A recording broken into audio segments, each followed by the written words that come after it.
2 Pedro 1 La vida de un cristiano seguro. A. Una animación para conocer a Dios y lo que Él ha hecho por nosotros. 1. Introduciendo una carta de Pedro a los creyentes. Simón Pedro, siervo y apóstol de Jesucristo, a los que habéis alcanzado, por la justicia de nuestro Dios y Salvador Jesucristo, una fe igualmente preciosa que la nuestra. A Simón Pedro, el apóstol se llamaba a sí mismo Simón Pedro. Quizás, como escribió esta carta después de un largo tiempo, no quería olvidar de dónde venía, y que a veces seguía siendo más como el viejo Simón que como el nuevo Pedro. Y recordamos que Simón era el nombre que le fue dado al nacer. Pedro fue el nombre especial dado por Jesús, para llamar a este hombre por su pensar y comportamiento como una piedra. 2. Algunos dicen que Pedro no fue quien escribió esta carta porque la materia y el estilo son un poco diferentes en comparación con un Pedro. Aún así, el propósito de las dos cartas es diferente.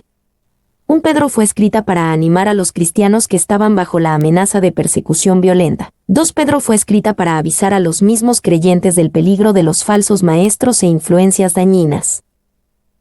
3. Convencidos de que el mejor antídoto para la herejía es un conocimiento maduro de la verdad, Pedro exhorta a sus lectores a tener una apreciación propia para la profecía, de vivir una vida santa y piadosa mientras esperan la venida de Cristo y crecer en la gracia y conocimiento del Señor. Kirby.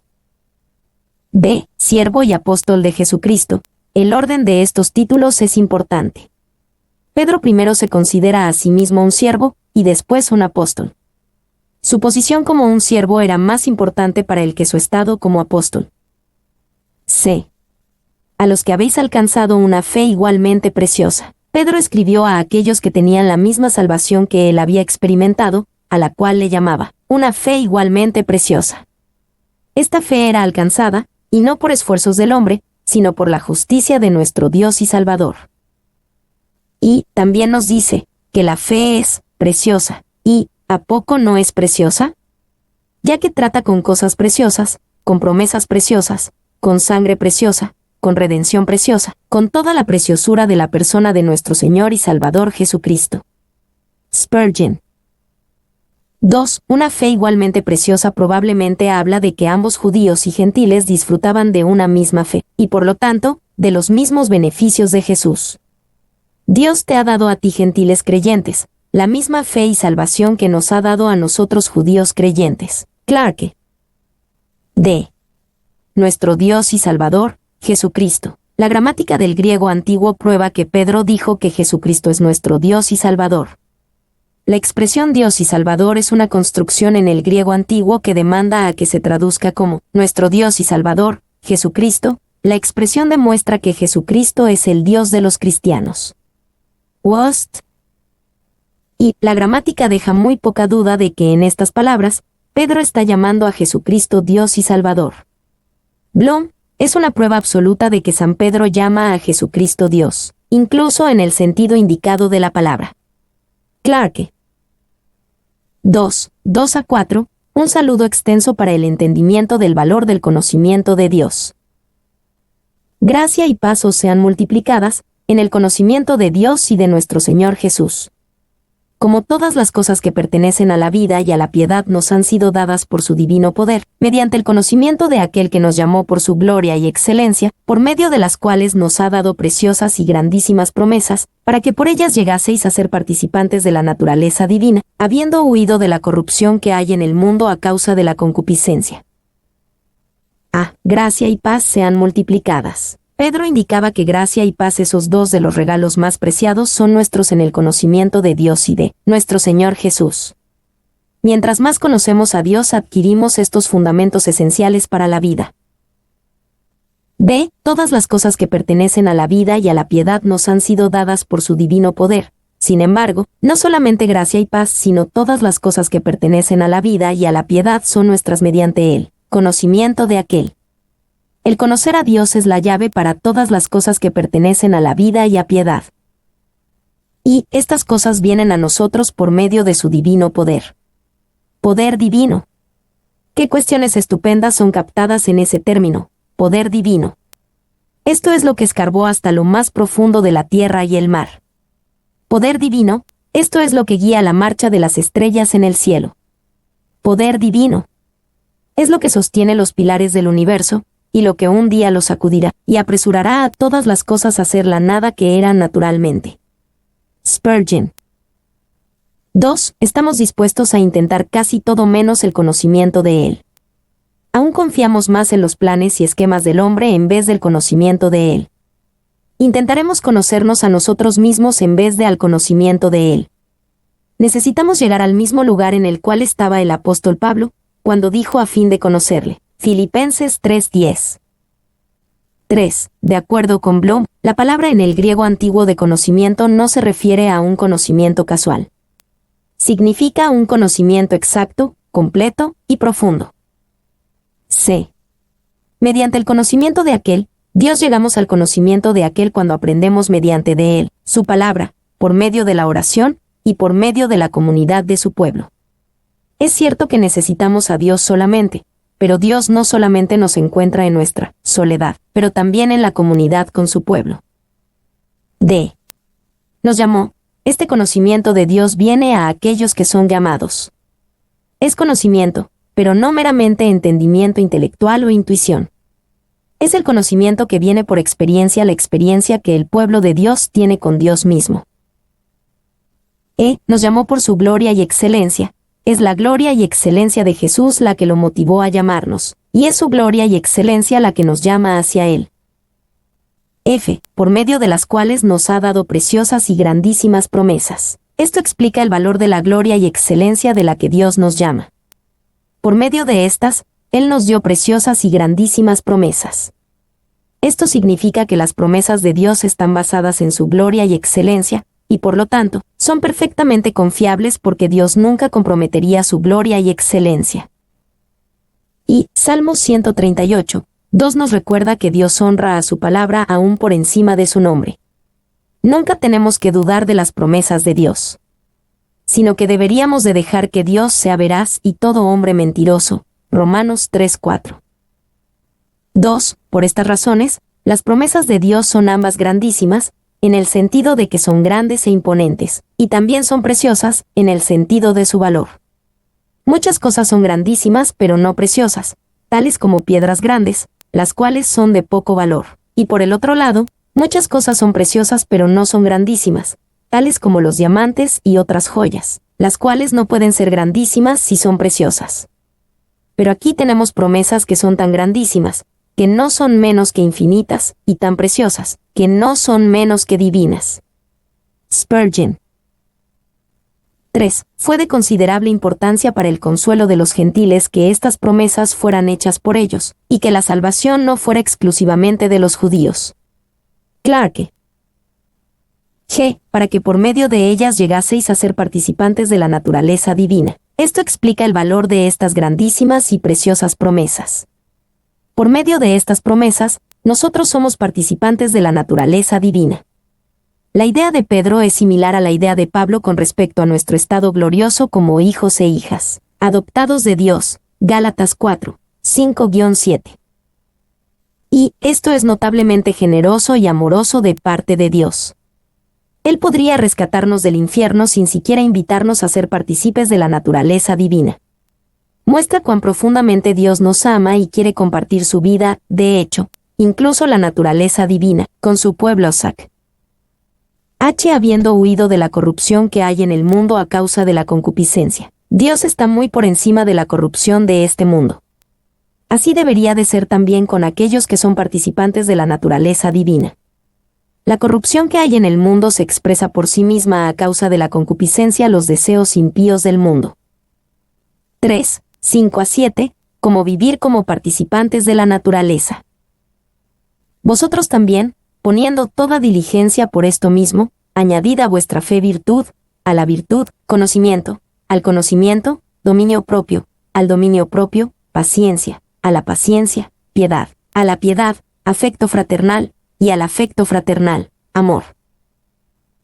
Poniendo toda diligencia, somos participantes de la naturaleza divina, pero una vez que somos hechos hijos e hijas espirituales, crecimiento en la vida cristiana no simplemente nos sucede. Debemos de poner toda diligencia en nuestro caminar con el Señor. B. Añadid a vuestra fe, virtud. Comenzamos a caminar con el Señor con fe, pero la fe prosigue en virtud, conocimiento, dominio propio, paciencia, piedad, afecto fraternal, y amor, siendo el amor la piedra principal de la obra de Dios en nosotros. Y, añadid a vuestra fe, literalmente, en el griego antiguo, subiendo mano con mano, aludiendo, como muchos piensan, a el coro en la danza griega, quienes bailaban agarrados de las manos. Clarke. 2. La extensión de la lista demuestra que Dios quiere que nosotros tengamos una vida cristiana completa, completa en todo sentido. Nosotros no podemos estar contentos con una vida cristiana incompleta. 3. De las palabras dominio propio. El erudito griego Kenneth Wost dice que los griegos usaban estas palabras dominio propio para describir a alguien que no era gobernado por el deseo sexual. Se poniendo toda diligencia. Estas hermosas cualidades no son simplemente puestas sobre nosotros por el Señor mientras nosotros las recibimos, de manera pasiva, sino que somos llamados a poner toda diligencia para estas cosas, trabajando en equipo con Dios para añadirlas. 4. 8 a 9. Cómo usar estas cualidades para medir tu caminar cristiano. Porque si estas cosas están en vosotros, y abundan, no os dejarán estar ociosos ni sin fruto en cuanto al conocimiento de nuestro Señor Jesucristo. Pero el que ni tiene estas cosas tiene la vista muy corta, el ciego, habiendo olvidado la purificación de sus antiguos pecados. Si estas cosas están en vosotros y abundan, si tenemos estas cosas, y abundan estas cosas, es evidente para todos que no estamos ociosos ni sin fruto en nuestro conocimiento de Jesús. Y las palabras ociosos y sin fruto caracterizan las vidas de muchos cristianos. A quienes les faltan estas cualidades les hace falta más conocimiento de Dios, conocerlo a Él por medio de una relación en un sentido que sea más completo y profundo cada vez. 2. Abundan. Algunos se sienten bien porque estas cualidades se demuestran en nosotros de vez en cuando. Pero Pedro dice que estas cosas deben abundar en nosotros. B. El que no tiene estas cosas tiene la vista muy corta. Es ciego. Si estas cosas nos faltan, demuestra que tenemos problemas de la vista. Tenemos la vista muy corta, somos incapaces de ver a Dios, solo nos vemos a nosotros mismos. Esto nos hace prácticamente ciegos, demostrando que nosotros hemos olvidado que fuimos purificados de los antiguos pecados. Y tal hombre ve las cosas de tiempo y es incapaz de discernir aquellos de la eternidad. Se ve a sí mismo y sus semejantes, pero no a Dios. Esta miopía es destructiva de una verdadera experiencia cristiana y por lo tanto, hace imposible el avance. Morgan. 2. La razón para esta condición también está establecida. Uno así ha olvidado la purificación de sus antiguos pecados. Eso es para decir que ha fallado al responder toda la ampliación de la vida y la visión que vino a él cuando recibió la limpieza de su naturaleza al principio de su vida cristiana. Morgan.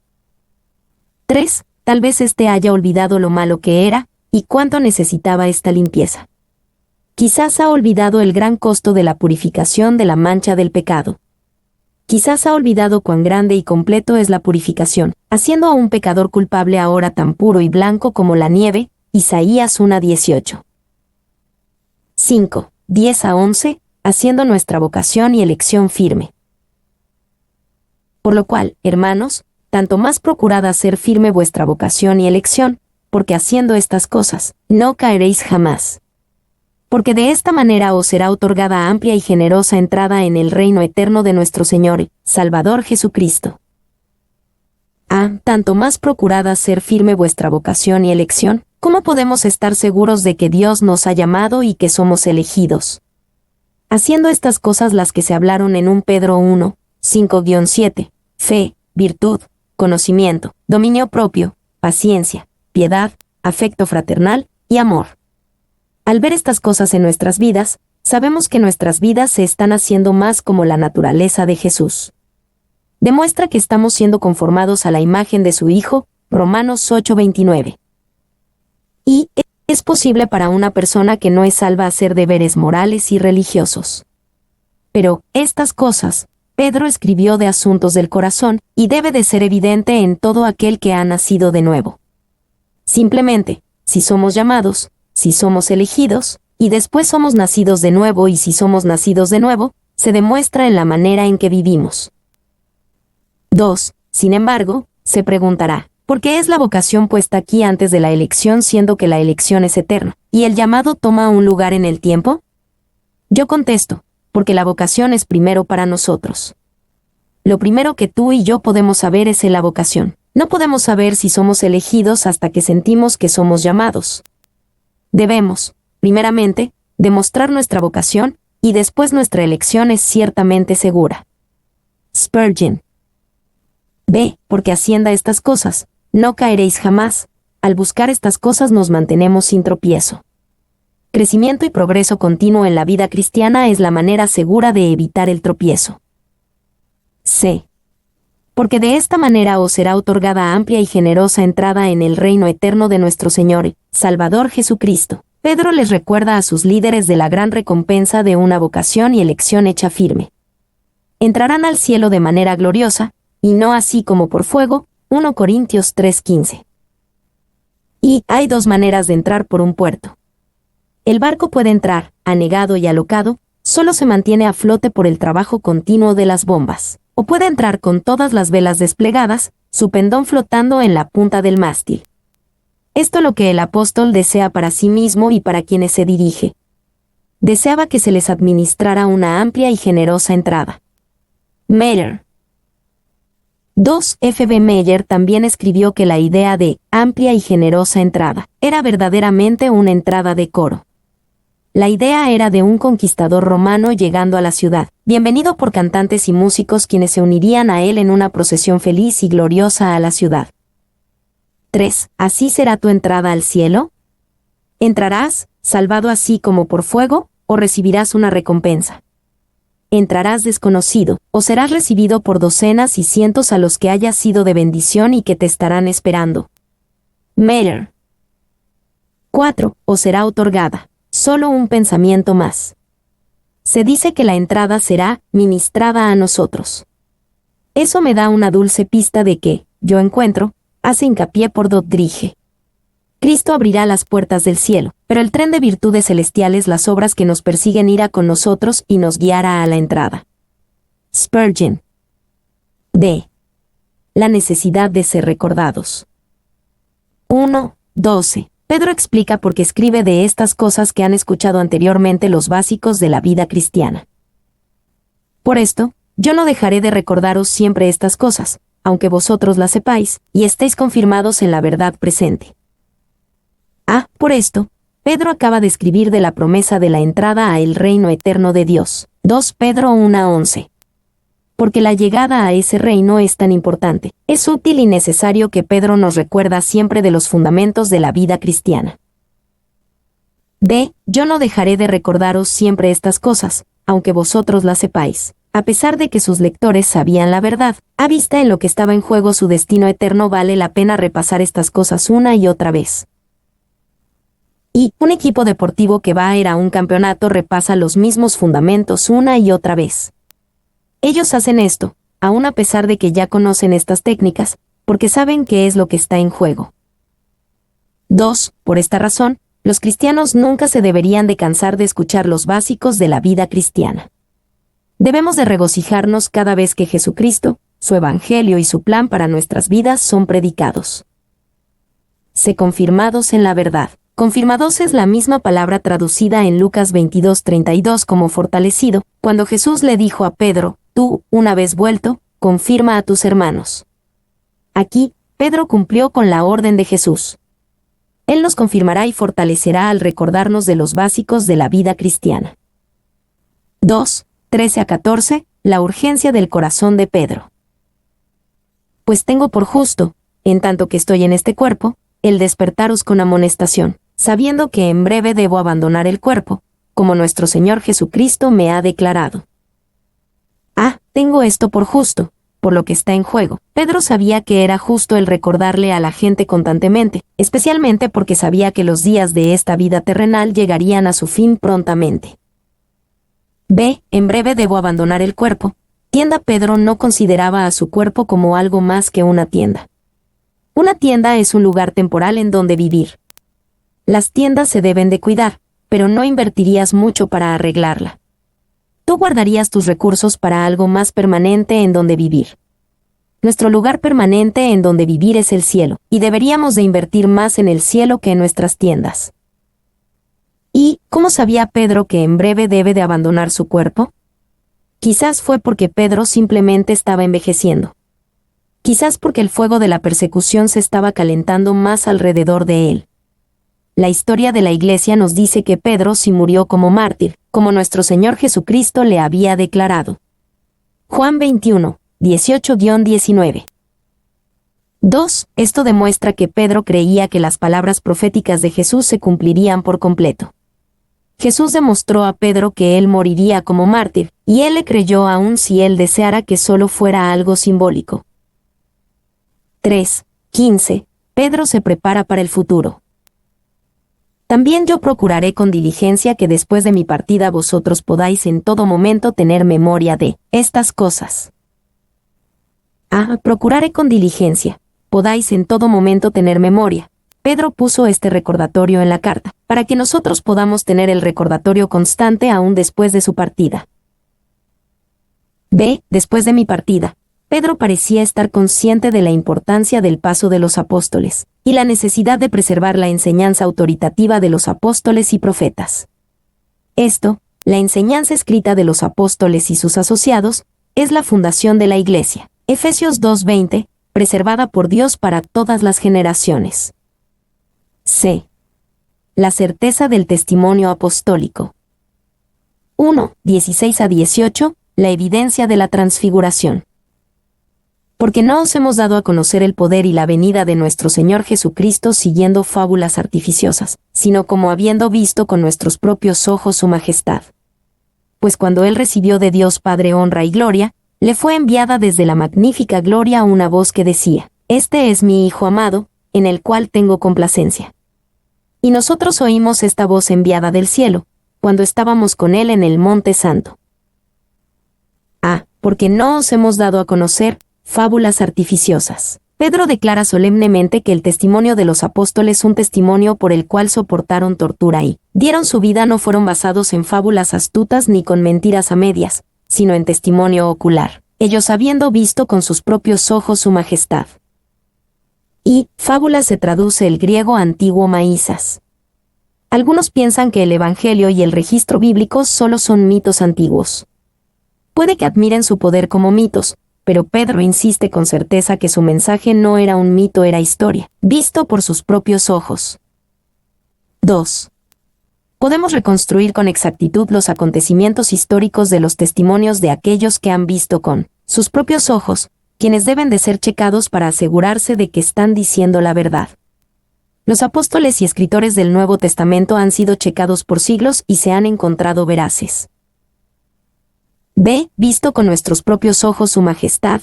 ¿Cuándo vio Pedro la majestad de Jesús? Hubo muchas ocasiones, pero probablemente una sobresalió en su mente: la transfiguración de Jesús, registrada en Mateo 17, 1-8, Marcos 9, 1-9, y Lucas 9, 28-36. Sabemos esto porque Pedro cita lo que el Padre le dijo a Jesús en la transfiguración: Este es mi Hijo amado, en el cual tengo complacencia. Y, en la transfiguración, Jesús fue transformado en gloria ante los apóstoles, no meramente cambiado en apariencia externa. El efecto fue muy llamativo. Jesús se hizo tan brillante en apariencia que era difícil ver a Jesús. Él brilló como el sol, Mateo 17:2. 2. Puede que esta gloria resplandeciente no sea un nuevo milagro, sino una pausa en un milagro en curso. El verdadero milagro fue que Jesús, la mayor parte del tiempo, pudo evitar manifestar su gloria. C. Este es mi Hijo amado, en el cual tengo complacencia. En la transfiguración, el Padre habló desde el cielo para declarar su aprobación y gozo en Dios el Hijo. Mientras Pedro escribía esto, sentimos que las palabras aún resonaban en sus oídos, porque en la transfiguración cometió el error de hacer a Jesús igual que a Moisés y Elías, quienes aparecieron junto con él. Y esas palabras del cielo eran importantes, porque Jesús le acababa de decir a sus discípulos que él tenía que ser crucificado y sus seguidores también. Tenían que tomar su cruz y seguirlo. Marcos 8, 31-38. Sus discípulos necesitaban esta palabra de certeza para seguir confiando en Jesús, y necesitaban escuchar que Jesús aún agradaba al Padre, a pesar de que había dicho que sería crucificado. 2. Estas palabras del cielo también pusieron claramente a Jesús por sobre la ley de los profetas. Jesús no era solamente otro, o un mejor dador de la ley o profeta, Él era el Hijo amado. 3. Esencialmente, la voz del cielo era una reprensión para Pedro, Marcos 9:7. Sin embargo, ahora, lo que una vez fue una reprensión se ha convertido en un dulce recuerdo. 4. Moisés y Elías aparecieron con Jesús porque representaban a los que estaban atrapados con Dios. Judas 9 y 2 Reyes 2:11. Ellos presentaron la ley, Moisés, y los profetas, Elías. Moisés y Elías también se figuran juntos en la profecía con una fuerte conexión con los testigos de Apocalipsis 11, 3-13. D. Y nosotros oímos esta voz enviada del cielo. Fue increíble para Pedro y los discípulos el ver a Jesús transfigurado y glorioso. Fue increíble para ellos escuchar esta voz enviada del cielo. Sin embargo, la experiencia por sí misma no transformó sus vidas. Solo el nacer de nuevo por el Espíritu Santo lo hizo, dándoles audacia sin límites. La transfiguración fue increíble, pero era experiencia pasajera hasta que nacieron de nuevo. 2:19. La evidencia de la profecía cumplida. Tenemos también la palabra profética más segura, a la cual hacéis bien en estar atentos como a una antorcha que alumbra en lugar oscuro, hasta que el día esclarezca y el lucero de la mañana salga en vuestros corazones. Tenemos también la palabra profética más segura. La experiencia de Pedro en la transfiguración fue increíble. Pero aún más segura que la experiencia personal de Pedro es el testimonio de la palabra de Dios acerca de quién es Jesús. El cumplimiento de la palabra profética más segura es un testimonio seguro y confiable de la verdad de las Escrituras. Y, tomado de acuerdo a la traducción común, parece decir que profecía es una evidencia más segura de la revelación divina que los milagros, y así ha sido entendido. Clarke. B. A la cual hacéis bien en estar atentos. Cuando consideramos el testimonio profético a Jesús, hacemos bien en estar atentos. Hay al menos 332 predicciones distintas en el Antiguo Testamento con referencia al Mesías que Jesús cumplió a la perfección. La combinación de esta evidencia junta, desde un punto de vista estadístico simple, es absolutamente abrumador. Y el profesor Peter Stoner ha calculado que la probabilidad de que algún hombre cumpla con 8 de estas profecías es de 1 en 100,000,000,000,000,000,000,000, 10 al 17ª potencia. Esa cantidad de dólares de plata cubriría el estado de Texas a 2 metros de profundidad. Stoner dice que si se consideran 48 de las profecías, las probabilidades se convierten en 1 en 10 a la 157ª potencia. C. Como una antorcha que alumbra en lugar oscuro, con razón Pedro puede decir que la palabra es segura. ¿Y qué es una antorcha que alumbra? Es algo a lo que nos debemos de aferrar hasta que el día aclarezca y Jesús regrese. 3. 20-21. Principios para la garantía profética. Entendiendo primero esto, que ninguna profecía de la Escritura es de interpretación privada, porque nunca la profecía fue traída por voluntad humana, sino que los santos hombres de Dios hablaron siendo inspirados por el Espíritu Santo. Ninguna profecía de la Escritura es de interpretación privada. Aún en el tiempo de Pedro, enemigos de Jesús distorsionaban las profecías del Antiguo Testamento, dándole significados personales y bizarros para excluir a Jesús de su cumplimiento. Pero Pedro dice que la profecía no es de interpretación privada, sino que su significado es evidente y puede ser comprobado por otros. Y, aunque Pedro habla de profecía de la Escritura, es el mismo principio para el don de la profecía hoy en día. Debe haber una confirmación sobria de cualquier palabra profética, y no por medio de otra palabra profética, sino por las Escrituras.